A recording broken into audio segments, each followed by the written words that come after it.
Hey guys, first off, I'd like to apologize for my attire. It is cold down here in the basement. But yeah, so today I wanted to talk about how to achieve sharp images on Instagram and little tips and tricks. But before I get into that, I actually first wanted to talk about my camera lens and your camera's autofocusing system, because that's what kind of determines if you're going to even get a sharp photo right out of the camera.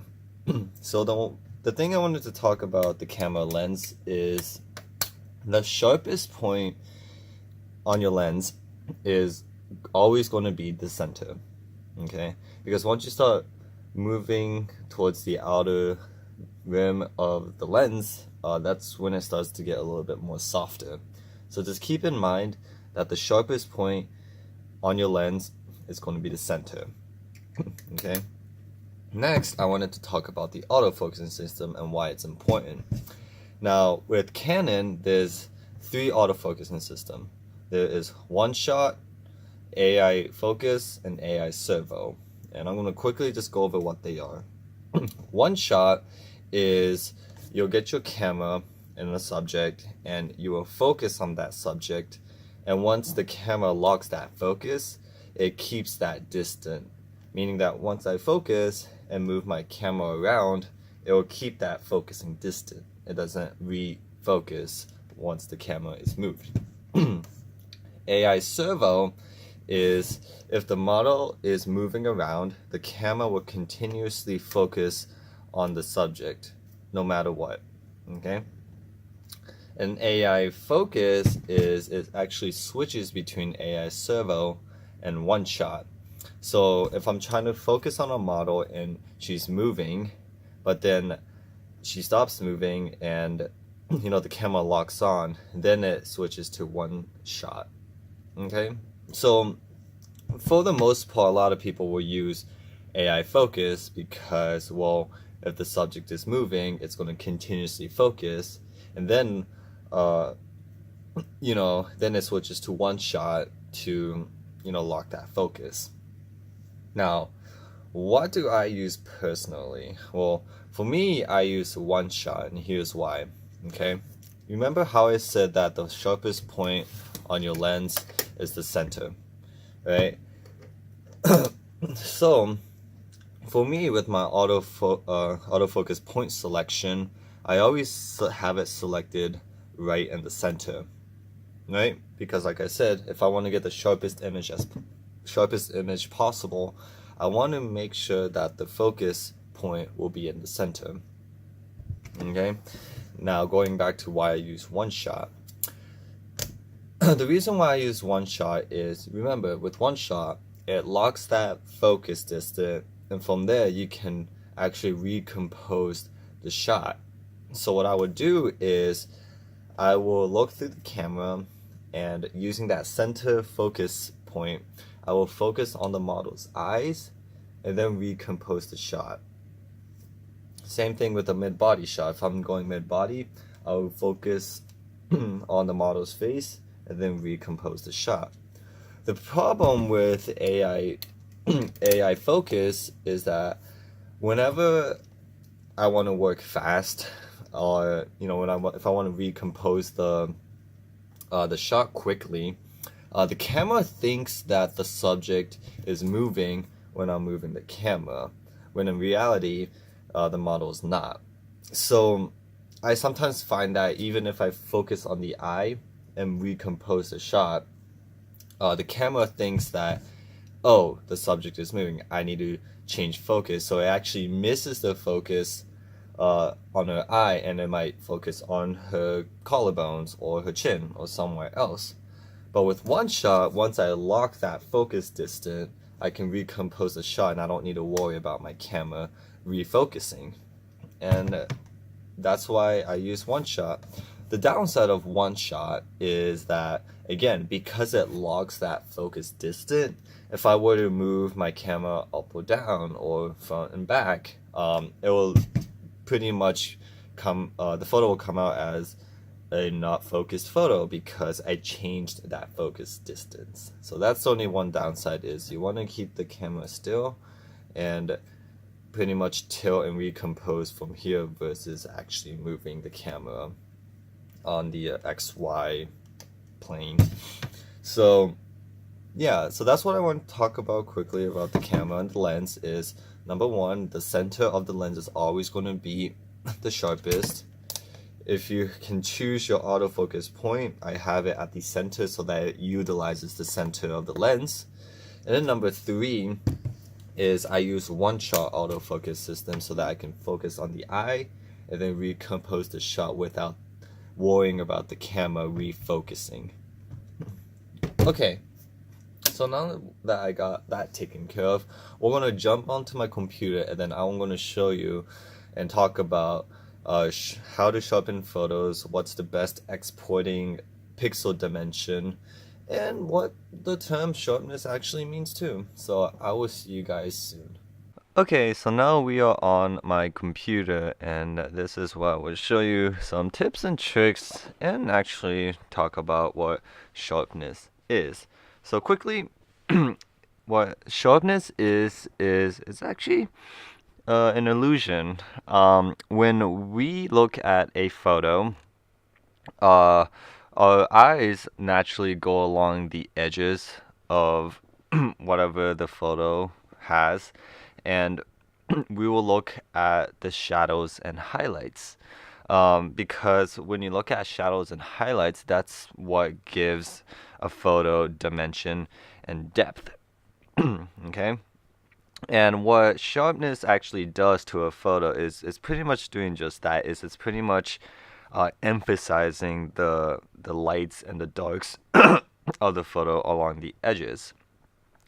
So what would give a photo more of that pop? Well, that actually is quote unquote the contrast. Now, I'm not saying that you should just go about and just add a lot of contrast to your photo. That's not what I'm saying. I'm just saying the term contrast is pretty much enhancing the darks and the lights of the photo. Okay? And then number two is to give the photo more of the pop is depth of field. Okay? And the reason why depth of field is important to how sharp an image looks is because you're ultimately separating the foreground and the background, and that's why the image can look sharp, is because, again, going back to the idea of us humans, when we look at a photo, our eyes will look at the edges, let's just say in this case along her chin and her hair, and would distinguish the lights and the darks, and it gives it depth. Okay? So, what should we do? So, here are my tips and tricks on how to achieve and build up and make your photos more pop and sharp. Okay, so the first thing I'll always do is, again, I'll open my photo on Camera Raw and I'll check if the photo is in focus. In this case, this photo was taken at 50mm at f1.8, and if you zoom in, you can see that her eyelashes and her eyebrows are in focus, and you can see the iris on her eyes and the details of it. Okay, this was used with the one-shot method, where I will focus on her eye and then I will recompose the shot. I have no clue why it's doing that. Come on. There we go. So yeah, so going back to the adjustments on this right side, I will pretty much adjust it so that I can have a base to work with when it comes to retouching and color toning. But the most important thing that I wanted to talk about here is the clarity. I have my clarity always set to between 10 to 12. And clarity, again, kind of gives it that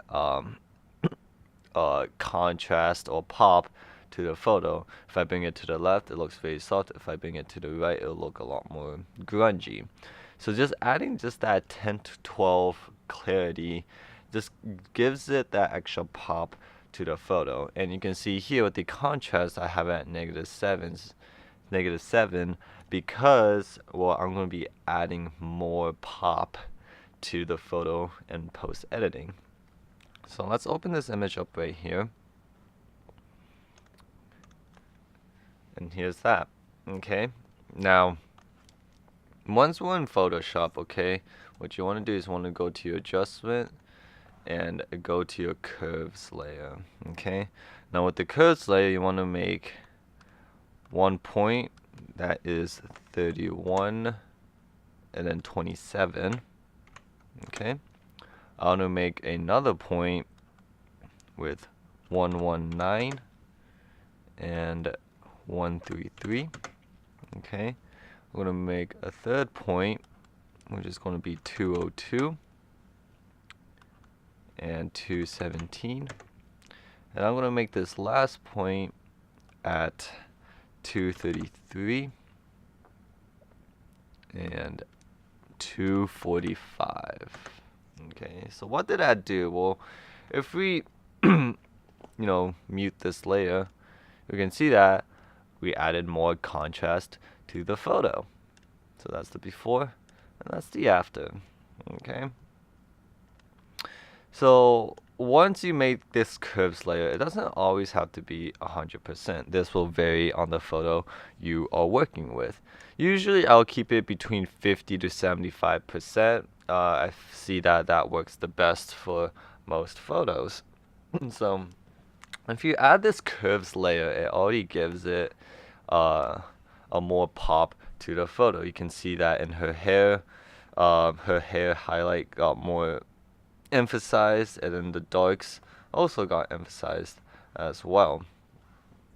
And if we zoom in here, okay, this is the before and this is the after. You can probably tell more of it in her eyes, before, after. So that's one thing that could work, is adding a curves layer and adding more contrast. Okay, so now I'm going to get this photo and we're going to go to the next step of what I do. So after I do all of my retouching in Photoshop, I will save it as a PSD file and import it into Lightroom. Okay, so once we are in Lightroom, okay, and I'll do my color toning. Again, another thing that I do here is I actually add more clarity. Clarity, with Lightroom, I keep it between 5 to 8. Because I already added clarity in Camera Raw, I don't want to add too much more in Lightroom, and also considering the fact that I also added a curves layer in Photoshop.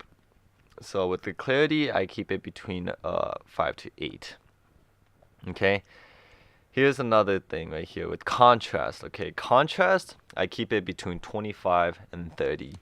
So if I put this 25 to 0, see, that's the before, that's the after. Okay, so again, going back to the idea of contrast, is pretty much emphasizes the lights and the darks.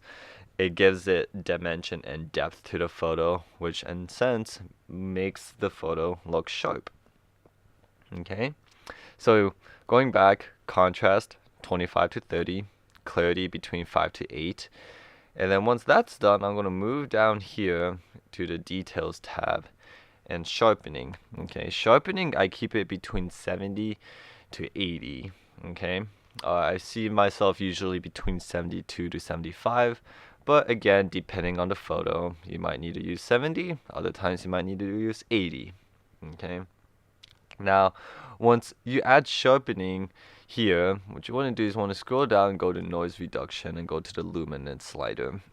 Okay. With luminance, I keep it between 25 and 30.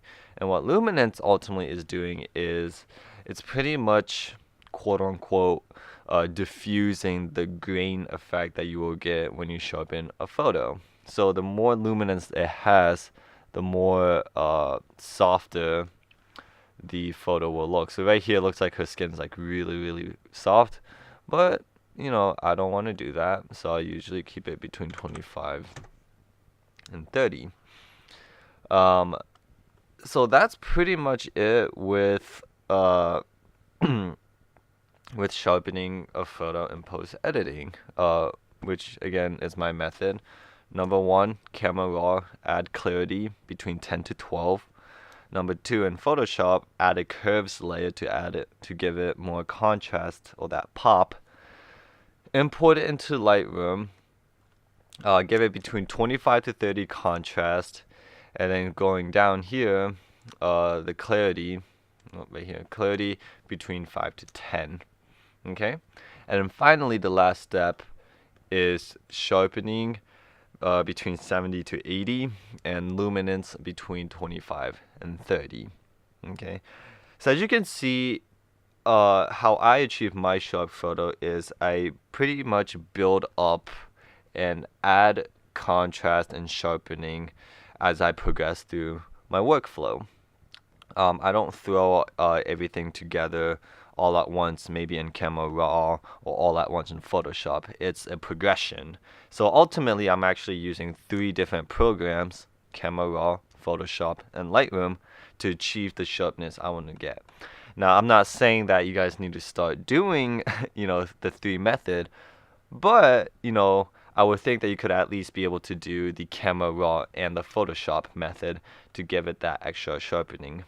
Okay, and if you're using Lightroom, again, focus on that contrast and that clarity slider, and then use the details tab and add sharpening and luminance.